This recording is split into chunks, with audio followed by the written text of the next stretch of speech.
My dad is a lawyer starter pack. Wow! Alam mo, ito nakachinelas lang kasi sila. Or paa. Umaasa sila sa mga kakilala nila. You'd have to experience managing multiple businesses. To know. To know na hindi pala yun yung tama. Yes.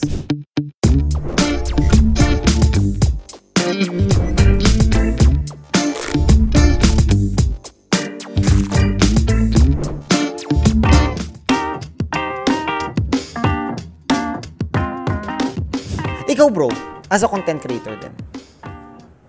I see you doing contents, di ba? Okay. Pero you're more focused on yung mga ganito, mga podcasts. You document your daily life. Correct. Ganon. Anong tingin mo ba na ano ka, na parang nag-iiba rin yung identity mo when you're in front camera or ganun pa rin?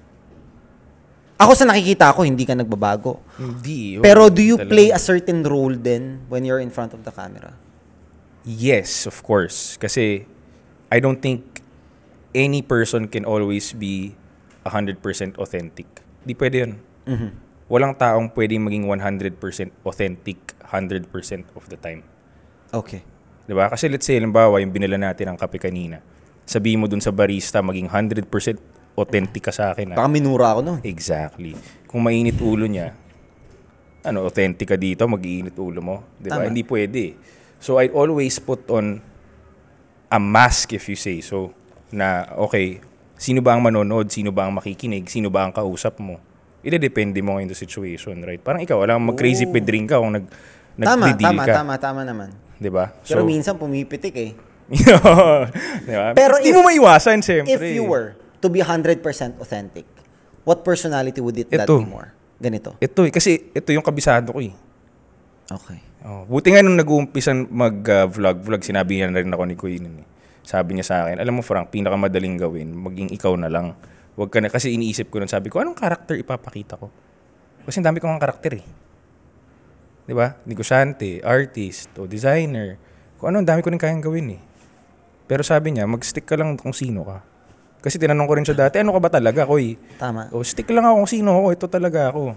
Kasi pag nag-put on a show ka pa, kailangan mo pa i-maintain, mahirap pa, and everything, di ba? So, authentic lang, pero pipili ka lang ng personality na ipapakita mo. Depende sa situation. Kasi yung iba sinasabi nila, maging 100% authentic ka kasi maging totoo ka. Hindi nga pwede. Pag bagong kakilala mo ba, sasabihin mo na sa kanya lahat ng sikreto mo? Hindi. Pag stranger ba, ibibigay mo na lahat ng attitude mo? Pakita mo na kung sino ka? Hindi eh. Ang viewers ba sa internet, ilang percent niyan ang strangers sa tingin mo? Sa 1 million views mo kaya, Hybe, ilan dun ang strangers? Percentage-wise. Sa 1 million kunyari, views? di ba? 99.9. Right. So, paano mo sabihin sa akin, ipakita mo yung buong ikaw sa 99.9% strangers? Yeah. Doesn't make sense to me. Gets diba? Naman. Tama naman. Actually, kahit naman kami, even yung mga media team namin, may guidelines. Right. Diba? Huwag mong ilabas pag nagsabi ako ng ganito. Huwag mong iano pag ganito nangyari. So on and so forth. Pero mostly, ano naman tayo sa mga clients eh. Like, we're more focused on the guidelines for the clients eh. Mahirap pag na-violate namin yung privacy ng clients kasi eh. So that's one of our challenges. Paano pala yun? Tinatanong mo ba muna sila kung willing silang mag-provide? Naka-video yun lagi. That's our consent. Okay. Kasi pag nagdala ako pare ng papel, ma'am, pasign po ako dito. May intimidate yun. Ano to? Sign, ask ko lawyer ko. Diba? Pero pag on the cam, ma'am, okay lang, mag-vlog po kami. Gets na yun. Sige po, okay po. Tapos na. You got the confirmation. You got the consent. Paano mo lang malalaman kung gusto nila magpa-blur ng mukha? Kasi napapanood ko minsan nila. Sabihin ko, wag. Pinipilit ko nga wag ipa-blur eh. Hindi boss, pinagtataguhan. Hindi boss, hindi misis ko yung kasama ko eh. Ay, okay. Mga ganun. Okay. Wait, honestly mo. Marami yun. Pag ganun, blur mo na lang. Kita nyo na yung mga naka-blur sa amin. Investigate nyo na. Investigate yung pala yun. Investigate nyo na kung sino yung mga yun. Pero tama naman bro yung sinabi mo. Like being authentic naman. 100% definitely you can. But being at least sa pinakamalapit na personality to who you really are, you be that person. You know, I've seen a lot of people that are very aspiring content creators. pero nagfo-focus sila being someone they're not. Kunyari, ikaw, idol mo si Ninong Rai. Gusto mo yung mga contents niya. To the point na biglang gumawa ka na rin ng pagluluto mo and gumawa ka na rin ng vlogs na ganon, pero hindi naman talaga ikaw yun. It doesn't mean you enjoy someone's content. You can do it. Right. Diba? So, maraming ganon na, nagta-travel sila, ang sarap ng buhay nila, sige magta-travel vlog ako. They tend to forget yung tinatawag natin na, I don't know if you would agree, but they tend to forget yung self-awareness. Okay. They're struggling trying to be someone else That they're not. when they would kill it if they just be themselves. Tama. Diba? Agree. Kung malaman lang nila kung sino sila, kung saan sila magaling, Correct. and they focus there. I Honestly, agree. ang dami ko na naging business before. And I pride myself juggling from 1 to 2, 3 businesses and even managing 3 to 4 businesses at the same time na dumating sa point na malito. I no longer believe na dapat marami akong business. Right. Isa lang. Right. Magaling ka dito, ito yung nagbo-boom, ito yung okay, dito ka na. Right. Kalimutan mo na yung mga yan. Correct. Kasi you'll just do average. Correct. I agree. Pero I think you'd have to experience managing multiple businesses To know. to know na hindi pala yun yung tama. Yes, tama. Di ba? Ang dami kasi. The word diversified, pare, sad-sad na eh. Tama Gas-gas siya, na. pero at a certain situation, You know what I do? Yeah. Sige. Di A ba? certain Parang, situation. di ba, dapat tama na yung financial, status mo, di ba? Parang, bago ka mag-isip ng diversification. Usually kasi napansin ko, ang mga tao naiisip nila sa diversification, basta may pera ka, Yes, invest ilagay mo mo na. dyan, diversified ka na. Hindi siya ganun eh.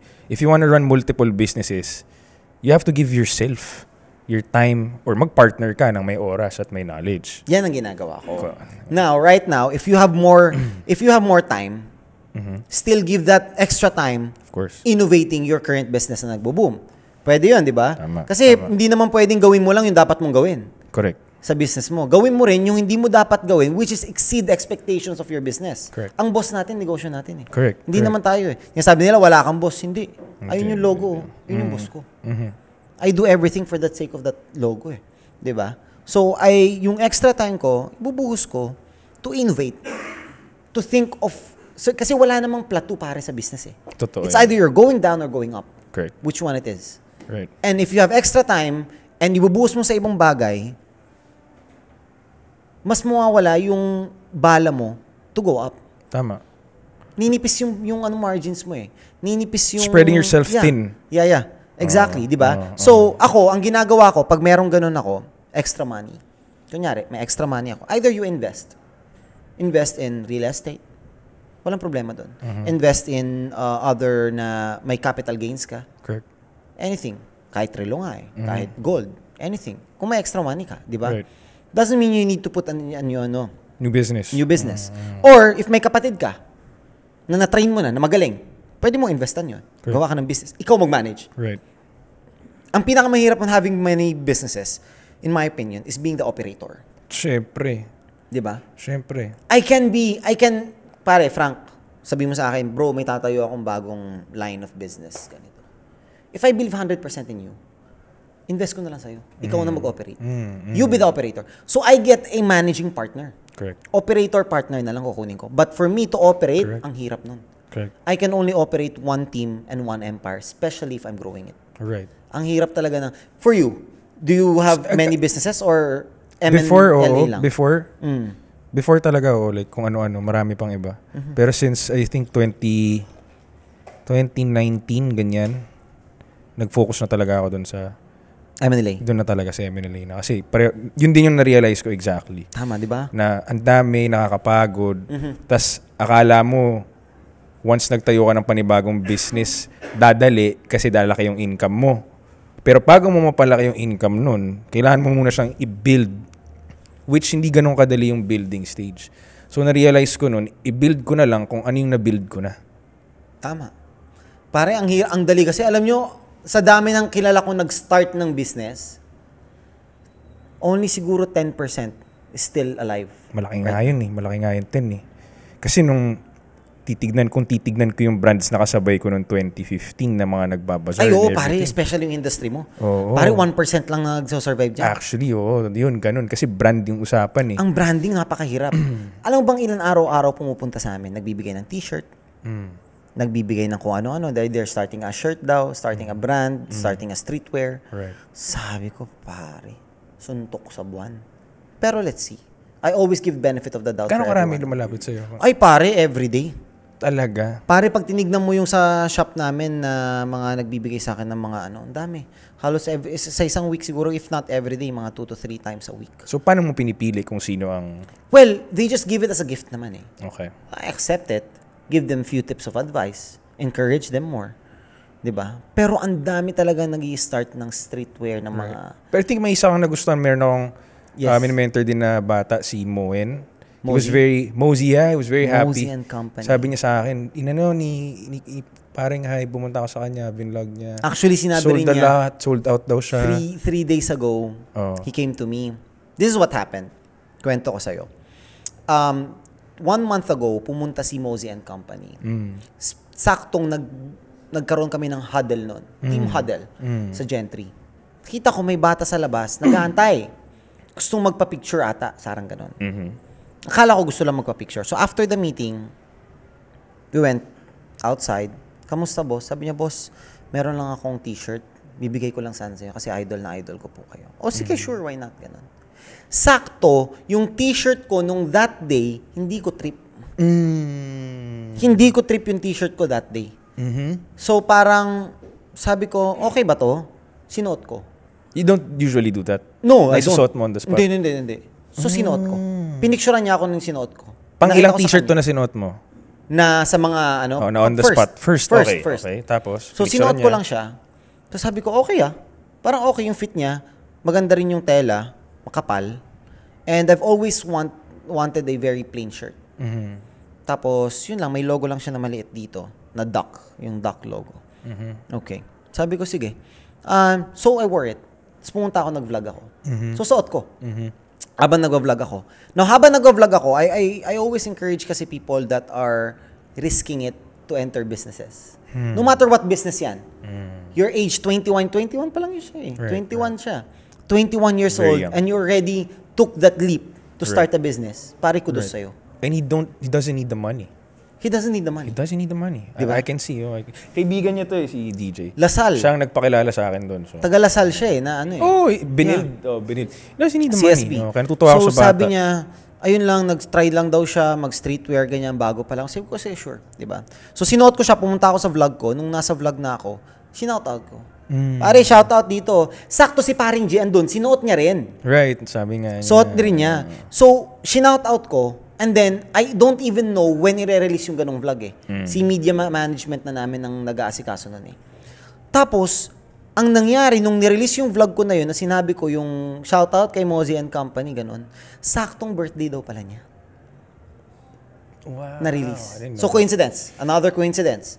So, nung na-release siya nung birthday niya, sabi niya, nung day daw ng birthday niya, medyo depressed siya. Okay. Kasi 4 days na raw siyang walang sales. Tapos may paparating pa raw siya atong 100 na t-shirts. Hindi pa niya ma-dispose yung few hundreds na nasa kanya pa. Nakapag-order na siya. Kasi he thought everything is going. You know, eto just to cut the, pause lang muna dun sa story. A lot of people kasi, when they start business, they parang, ang ginagawa nila is, umaasa sila sa mga kakilala nila. Right. To buy from them. Friends and family. Friends ko sabi, bro, bibili daw sila eh. Yung pinsan ko, bibili daw sila tsaka mga kaibigan niya eh. These people you know are not your market. So, Correct. since kakastart pa lang ng business niya, I suppose na yung good run ng business niya are the people who he knows Immediate and knows support. him na nagsusupport lang. Immediate support lang, Correct. diba? Correct. Now, everyone bought their shirt. Stop. What now? Yun yung parang 4 days na drought daw. Wala siyang nabenta ni isa. Ngayon, nung lumabas daw yung video ko, nung birthday niya, within 10 minutes, yung paparating pa raw, sold out lahat. Jesus. Sabi niya na sold out, boss. Maraming salamat talaga. Tapos nagdala ulit siya ng bago. Sabi ko, sure, why not? Sige, susuotin ko lang to. It's just immediate support. Sabi niya, kung alam ko naman na inaano niya, kailangan ba na mag-pay para doon sa advertisement? Sabi ko, wala. Yeah, nice. Kasi I was there. Right. at your position before I was there, and I just hope someone would lend me a helping hand. Right. For me to boost my business just a little bit, di ba? It wouldn't hurt me naman eh. Right. Nothing would have happened to me eh kung ginawa ko yun eh. And I would love, it means the world. It means the world to me though on the flip side kung ako yun na may gumawa sa akin. No? Correct. So, sabi ko hindi, wala. Okay na to, boss, yung binigay niya sa akin na t-shirt. So, I intend to use that shirt all the time. Right. About the story then, ano. And this could make his brand. Until future na, di ba? Yung brand, yung story na to, di ba? Pero, kumbaga, gaining traction is very hard eh. Andiyan parang yung coincidence. Ay, yan yung sinasabi ko na opportunity. When preparation meets opportunity. Opportunities don't knock. You have to look for it. Correct. Out of 1,000 people na nag-i-start ng branding nila, could have gone to that shop on that time. Tama. Could have taken that risk, di ba? Yeah. They could have gotten that exposure. And this that we're talking, yun pa lang, pinag-uusapan pa lang natin ngayon, big exposure na. Correct. The awareness and the curiosity of people, ano ba yung Mosey & Co na yan, di ba? So, tingnan mo kung gaano ka, ano yung incidents na it's not even like the brand or it's not even about him. It's just about, hindi mo lang trip yung t-shirt mo that day. Yeah. And the kid showed up. And I don't usually go to shop ng ganun kaaga. Right. Ako usually 1 to 2 p.m. Right. 11 a.m. doon ako kasi we just had an huddle. And we always have an huddle every Tuesday. Yeah. So, ando lang. Tuesday siya pumunta. On the exact time, exact place. Right. Blessed siya. Right. I wouldn't say it's luck eh. Yeah, he showed up. He showed up. Part luck, pero ikaw nag-install nung luck. You know what he did? He did his best. Oo. Yun lang. Tama. And for me, yun yung motto ko sa buhay. Do your best and leave everything to God na. Hindi mo naman talaga kayang gawin lahat eh. As long as you know, nakampante ka na, I did my best today for my business, wala kang regrets. Correct. Paano ka ang regrets nangyayari pag tsaka depression, stress nga pare. Nangyayari yan o pumapasok ang stress sa'yo kasi alam mong may dapat kang gawin na hindi mo nagawa. Correct. Yan ang stress. Pero pag alam mong hindi ko talaga siya nagawa kasi ang dami ko naman talagang ginawa, hindi ka stress. It's more of yung hindi mo nagawang work. Hindi mo nagawa eh. Tinamad ka. Zero. Ang score mo, 0 eh. Kaya sobrang sabi ko nga kay Mosey sabi ko, I'll invite you to the podcast one of these days. Right. And then sabi ko, for sure, pag-uusapan ka namin ni Frank. Kasi sinabi niya sa akin, I know that you mentor him because last 3 days when he met me, he told me na nasabi mo raw sa kanya na magpa-podcast tayo. So this guy is really connected with Frank, sabi ko. Pare, pumupunta yun ng gabi para, hindi siya nagbaboxing pupunta lang siya dun sa gym. Manonood siya sa labas, boxing ako. After, hihirit siya ng mga questions niya. Di ba? Ilang gabi yun, ganun siya. Tapos very diba? Respectful lumapit. Oo. Soft-spoken. Soft-spoken. Diba? Ang hirap tanggihan ng bata eh. Paano mo tatanggihan nun? Diba? Tapos, as you said kanina, he doesn't need the money. Correct. Let's just say, this person comes from money. That already eliminates lahat ng stereotype na naging successful lang yan kasi may pera yan. Hindi. Parang isang beses nakita ko siya, naka-Daytona eh. Hindi naman daw sa kanya, pero naka-Daytona siya. Hindi niya kailangan ng pera, pero, alam mo yun. Yung pursige niya, 'di ba? Yung determination niya to go and like be our tail and shadow kasi he wants really to succeed in life. Doesn't have to do anything with him having money or his parents giving him money or whatnot. Yan ang stereotype ng marami eh. May pera lang yan, kaya yan yumaman eh. Yung mga mahihirap, wala kasi opportunity. No. Tama. Maraming mahirap na pwedeng gigawin yung ginawa niya. Actually, hindi ko nga alam na may pera siya. Ngayon ko lang nalaman yan eh. Diba? Konyo lives matter, bro. Kasi sinasabi yung mga konyo daw. Mga ano lang sila, like, they've been fed with silver spoon nga daw eh. Hindi, konyo lives matter too, bro. I don't believe in that. Homeowners lives matter too. Konyo lives matter too, pare. Sheesh! Pero totoo naman kasi laging binubuli yung mga konyo sa Pinas eh. Oo nga. Totoo yun eh. Puta, maputi ka lang ng onti dito, konyo ka na nga. Pare, tayo sabihin mo lang abogado yung tatay mo. GG ka. My dad is a lawyer starter pack. Wow! Ganun pa yung pagkasabi eh, no? My dad is a lawyer. Tare, di ba? Pero hindi naman dapat eh, di ba? Bakit? Sabi nga ni Koy kanina, kasalanan ko bang ginawa ng magulang ko yung trabaho niya? Kasi inaasar daw sila dun sa kanila ng mga squatter. Homeowners yan, wala yan. Baliktad ba no? Dati naalala ko. Nabubuli na ngayon yung mga, mga homeowners. Yung mga squatter, yun na yung malalakas. Dati kalaro ko kasi talaga Galing. mga squatter din kasi yung Ako rin. Squatteran. Yan. Lumaki ako Inaasar nila ako pag streets. naka-rubber shoes ako sa sa basketball, siyempre. Puta, nakatsinelas lang kasi sila. Or paa. Kada layup, yun, babalik pa nila, Kasi napipiglas yan eh. May pako. Lalagyan ng pako. Ganun nga. Kada layup nun, pagbagsak nun, kukunin yun. Game ulit. Kaya yung basketball shoes ko linis kasi hindi mo gagamitin Ikaw pa yung nahiya, di ba? Ikaw pa yung nahiya Reverse psychology rin sila, no? Peer pressure. Yan ang peer pressure. Peer pressure. Minsan, may sapatos ka na, blessed ka na, pero ayaw mo. Oo. Di ba? Mas gugustuhin mong hindi maging ganun. Pero thankful ako dun yung ganung experience. Kasi sa school ko, private school, lahat naman, naka-Kobe. Ganun. Alam mo yun, may Jordan. Magkano yung isang Paris nun Ako, end one lang ako Alam mo yun? Sila naka-Nikes na gano'n. Tapos pagdating naman dun sa bahay, pag uwi ko naman, naka-chinelas, naka-paa naman. Di ba? So, alam mo yun. Have you been into a position where na-culture shock ka talaga? Culture shock? Magandang tanong yun Parang, shit, ano itong nangyayari? Ganito pala. Damn, culture shock. I think once